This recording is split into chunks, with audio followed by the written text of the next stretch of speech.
இப்போ நம்ம போகிற கோயில் எந்த கோயில்னு பார்த்தீங்கன்னா அப்ளாயகுண்டாவில் இருக்கிற ஸ்ரீ பிரசன்ன வெங்கடேஸ்வர சுவாமி கோயிலுக்கு தான் போகிறோம். இது நம்ம சென்னையிலேருந்து வந்தோன்னா ரேணுகுண்டாக்கு முன்னாடி ஒரு லெஃப்ட்டுக்குள்ளார ஒரு ஷார்ட்கட் இருக்குது திருப்பதிக்கு. அந்த வழியில் வந்தோன்னா திருப்பதிக்கு ஒரு 16 கிலோமீட்டர் முன்னாடி இருக்கிறது தான் அப்ளாயகுண்டா ஸ்ரீ பிரசன்ன வெங்கடேஸ்வர சுவாமி கோயிலோட விசேஷம் என்னன்னு பார்த்தீங்கன்னா, இங்கே இருக்க பிரசன்ன வெங்கடேஸ்வர சுவாமி அபயஹஸ்தத்தில் அருள் பாலிக்கிறாரு. இங்கே எல்லாருக்குமே நம்ம வர பக்தர்கள் எல்லாருமே அவர் அபயஹஸ்தத்தில் வைப்போம். அபயஹஸ்தத்தில் இருக்கும்போது அவர் வந்து மிக சந்தோஷமா இருப்பார் என்ற மாதிரியான ஒரு ஐதீகம் தான். இந்த ஸ்தலத்தோட சிறப்புகள் என்னன்னு பார்த்தீங்கன்னா, வெங்கடேஸ்வர சுவாமி வந்து திருமஞ்சத்தில் இருக்கும்போது இங்க வந்து சித்தேஸ்வரர் மற்றும் பல முனிவர்களுக்கு வந்து இந்த இடத்துல இருந்து அருள் பாலிச்சிருக்காரு. இந்த கோயிலோட ரொம்ப பெரிய விசேஷம். அதே மாதிரி பார்த்தீங்கன்னா, இங்க வந்து பத்மாவதி தாயாருக்கும் ஆண்டாள் தாயாருக்குமே தனித்தனி சன்னதிகள் இருக்கு இந்த கோயிலுக்குள்ளார. அதே மாதிரி இந்த கோயிலுக்கு ஏற்ற மாதிரி ஒரு ஆஞ்சநேயர் விக்கிரகமே வச்சிருக்காங்க. இந்த கோயிலுக்கு வர பக்தர்கள் எல்லாம் அவங்க வேண்டிக்கிறது எல்லாமே வந்து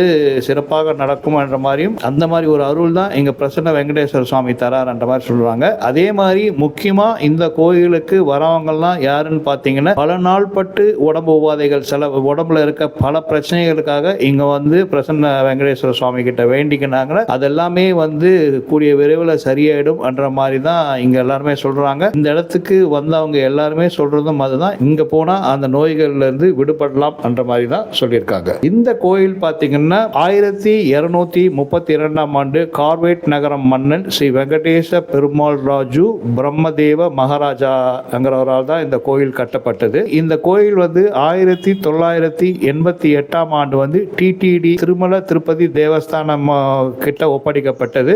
அன்னிலிருந்து இங்க நடக்கிற சடங்குகள் எல்லாமே வைகநாச அமைப்பின் கொள்கைகள் படி தான் நடக்குதுன்னு டிடிஏவே வந்து சொல்லியிருக்காங்க. இந்த கோயில் முழுமே வந்து டிடிடி கட்டுப்பாட்டில் இருக்கிறதுனால இங்க இந்த கோயிலை வந்து ரொம்ப பிரமாதமா ரொம்ப அற்புதமா வந்து மெயின்டைன் பண்ணியிருக்காங்க. வாங்க நம்ம இப்ப கோயிலுக்குள்ளார போலாம். நான் கோயிலுக்குள்ளார போய் பேச முடியுமான்னு தெரியல. என்னால் முடிஞ்ச அளவுக்கு உங்களுக்கு வந்து கோயிலை வந்து எவ்வளோ எடுக்க முடியுமோ அவ்வளோ எடுத்து உங்களுக்கு இந்த கோயிலோட பெருமைகளை நான் வந்து வீடியோ மூலியமா உங்களுக்கு காமிக்கிறேன்.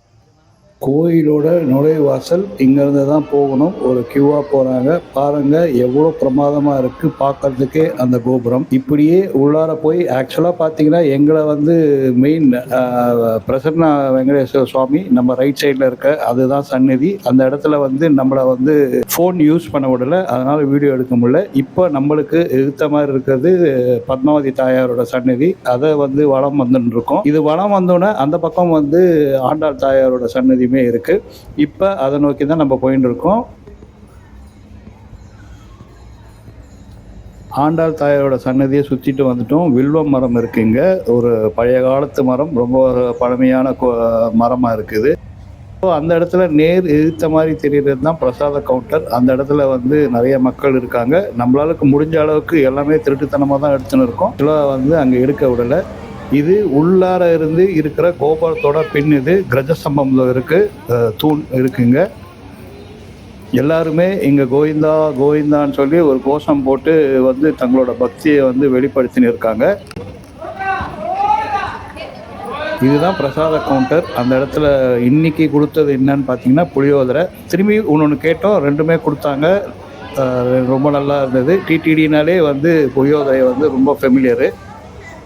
இதுதாங்க கோயில். ரொம்ப சின்ன கோயில், ரொம்ப அருமையான கோயில். நோய் பல பேருக்கு பல நாட்களாக இருக்கிற நோய்க்கு இந்த இடத்துல பிரசன்ன வெங்கடேஸ்வர சுவாமியை வேண்டிட்டு வந்தால் எல்லா நோயுமே தீரும்ங்கிறது தான் ஐதீகம். உள்ளார இருக்கிற அர்ச்சகருமே அதுதான் சொன்னார். அதுக்கு தான் விசேஷம் இந்த அப்ளாயகுண்ட பிரசன்ன வெங்கடேஸ்வர சுவாமி கோயில்னு சொன்னார்.